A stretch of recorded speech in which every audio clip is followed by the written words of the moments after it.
Mari kita menyembah Tuhan.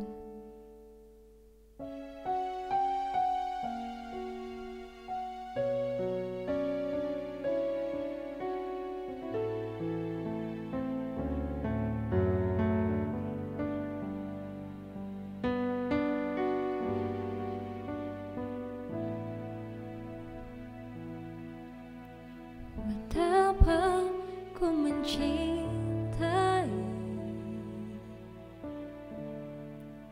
segala yang telah terjadi,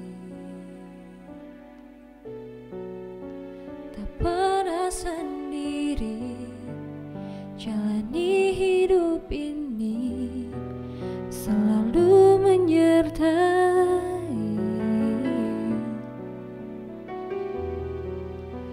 Betapa ku menyadari di dalam hidupku ini, kau selalu memberi rancangan terbaik oleh karena kasih.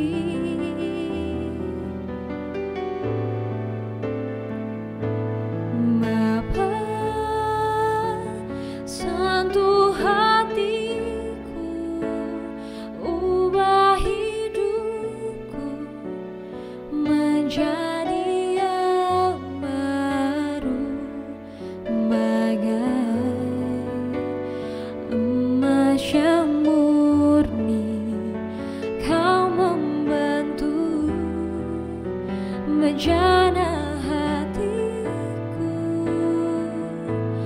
Bapa, ajarku mengerti sebuah kasih yang selalu memberi, bagai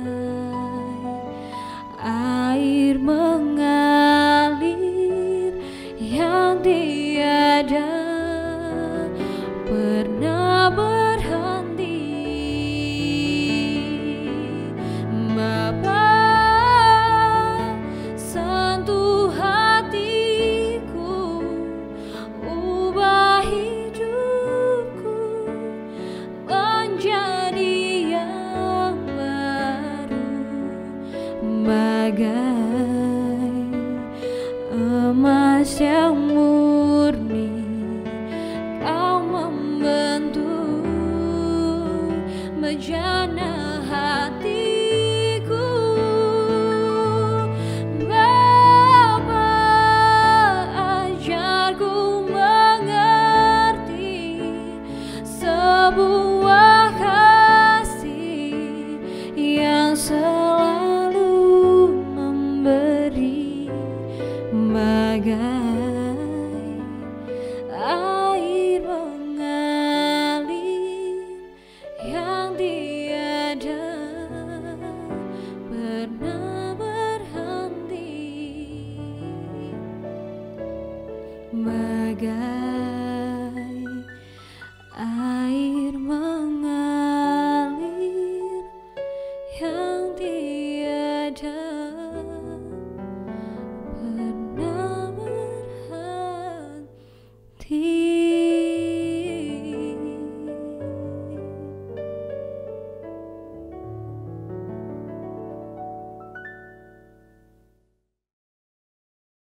Salam saudaraku yang dikasihi oleh Tuhan Yesus Kristus. Hari ini saya mau menyampaikan pesan yang sehubungan dengan masalah ekonomi manusia. Apakah itu ekonomi? Ilmu ekonomi mengatur rumah tangga, keuangan, manajemen, pemasaran, dan ilmu ekonomi sekarang sudah berkembang luar biasa, bahkan bisa memprediksikan tentang keadaan ekonomi di tahun-tahun yang akan datang. Tetapi saudara, dengan adanya pandemi ini, saudaraku yang dikasihi Tuhan, selama hampir 2 tahun, apa yang terjadi? Pakar-pakar ekonomi berguguran, teori-teori ekonomi berguguran, dan keadaan menjadi tidak menentu dan sangat tidak menentu. Dan orang harus beradaptasi lagi. Orang harus menyesuaikan lagi sehingga bisa hidup, bisa survive. Bukan hanya survive, kalau bisa meningkat lagi secara ekonomi. Lompatan yang luar biasa dirancang oleh manusia dengan segala hikmat dan pengetahuannya. Kita berdoa saudara yang dikasihi Tuhan supaya rancangan ekonom-ekonom dan pemimpin-pemimpin bangsa dan pemimpin dunia akan mendatangkan kesejahteraan bagi umat manusia. Tetapi kenyataannya tidak selalu demikian. Banyak data-data disimpan, banyak data-data diabaikan, banyak data-data dimanipulasikan supaya menenangkan penduduk dunia. Padahal dunia dalam keadaan krisis yang luar biasa. Saya tidak habis pikir bagaimana negara yang sangat kaya raya tapi penduduknya, hutang domestiknya sangat besar. Seperti Amerika misalnya. Ketika dikatakan bahwa penduduk Amerika atau warga negara Amerika hutangnya 4 kali APBN Rusia misalnya. Itu sangat mencengangkan bagi saya. Bagaimana mungkin? Tetapi maksudnya saudara pendengar Tuhan, kalau kita melihat lingkungan sekitar kita di Indonesia, masyarakat sekitar kita juga kita melihat. Saudara, pinjaman online begitu marak. Dan omsetnya sudah triliunan saudara. Dan banyak orang menjadi peminjam dan tidak mampu mengembalikan. Sehingga katanya saudara, hutangnya hanya 2 juta. Bisa lipat-lipat jadi utangnya 100 juta. Saudara, apa artinya ini? Ini adalah keadaan ekonomi yang sangat buruk, saudara. Yang sangat buruk dengan bangsa ini. Tetapi siapa yang mau menolong, mau mengangkat keadaan ini? Saudara, itu harus dimulai dari setiap orang yang menjadi pelaku ekonomi, yaitu kita masing-masing. Saudara, Yesus selama di dunia ini, dia juga melakukan mukjizat secara ekonomi. Mukjizat secara finansial, secara keuangan, secara materi. Dan mukjizat membuktikan bahwa Tuhan Yesus memedulikan manusia. Lahiriah, jasmaniah, tubuh. Tetapi jiwa dan roh itu lebih dipentingkan oleh Yesus. Saudara, apakah saudara lapar? Pada suatu hari, saudara dikasihi Tuhan, kira-kira 5.000 orang laki-laki, mereka mendengarkan khotbah Yesus. Dan kemudian hari mulai petang. Dan mereka mulai lapar. Dan tidak ada makanan di tempat itu yang cukup disuplaikan kepada orang banyak itu. Dan kemudian Yesus menyuruh murid-muridnya. Supaya murid-muridnya memberi makan semua orang itu. Saudara, ketika dicek saudara, ternyata memang defisit logistik. Ya. Keuangan pun mungkin tidak cukup. Ya bukan mungkin, memang tidak cukup untuk memberi makan semua orang itu. Seandainya dibelanjakan. Ya. Kasnya tidak cukup saudara. Tetapi saudara yang dikasihi Tuhan, di situ diceritakan ada seorang anak yang mempunyai 5 roti dan 5 roti jelai dan 2 ikan. Seorang anak, ya dalam sejarah gereja, ini menurut sejarah gereja katanya anak ini akhirnya menjadi uskup, menjadi pendeta, saudara ya. Tetapi ya itu kisahnya, ya. Tetapi dalam kisah itu dikatakan 5 roti jelai, 2 ikan, apakah bisa memenuhi kebutuhan orang sebanyak itu?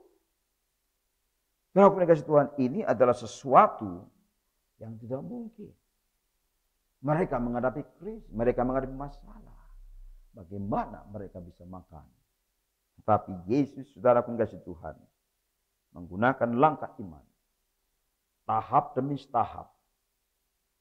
Yang Yesus ajarkan kepada kita, prinsip-prinsip yang Yesus ajarkan kepada kita, itu harus dilakukan. Kalau kita mendengar prinsip kehidupan beriman yang diajarkan oleh Yesus, lakukan saja. Suatu hari saya tanya kepada teman saya waktu saya mahasiswa, teman saya lebih kaya, teman saya lebih hebat, dia lulusan luar negeri, dari London, saudara, saya tanya, bagaimana kamu bisa maju dan bisa makmur?